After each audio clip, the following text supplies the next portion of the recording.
संभाजीनगरमध्ये मतदान कार्ड घेऊन पैसे वाटप केल्याचा आरोप करण्यात आलाय।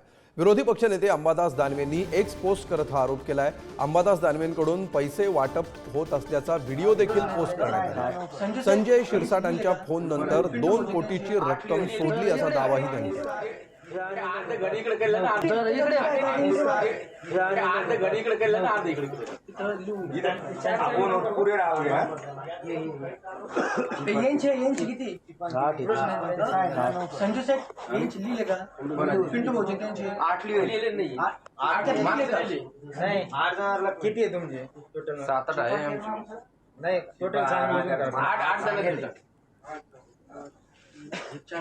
विशेषतः शिंदे गटाची मंडळी मुस्लिम मतदारांमध्ये जाऊन गोरगरीब अशिक्षित मतदारांना त्यांच्यातलेच काही दलाल हाताशी धरून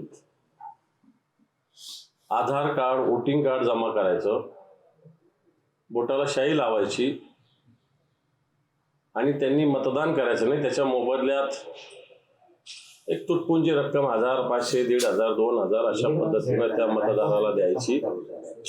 अशा पद्धतीनं प्रकार सुरू आहे। या संदर्भात पहिला प्रश्न असा आहे की शाई बाहेर कशी येते, हा माझा पहिला प्रश्न आहे। आणि अशी शाई बाहेर आलेली असताना पोलीस किंवा निवडणूक आयोग अग्रेसिव्हली कारवाई का करतो? माझा कोणताही कार्यकर्ता नाही, माझे कोणतेही लोक पैसे वाटत नाहीत। माझा हा तर कोणी असेल तर त्याच्याबद्दलचं मला काही माहित नाही, मला त्याच्याशी काही घेणं देणं नाही। मी तो अंबादास करेल ना, विरोधक ते करतील, मला काही प्रत्येक प्रश्नाचं उत्तर द्यायला काही मी बांधील थोडी।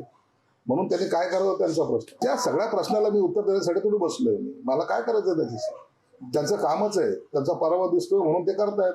आणि प्रत्येक प्रश्नाला जर उत्तर देत बसलो तर मला तर निवडणूक लढवणं अवघड होऊन जाईल।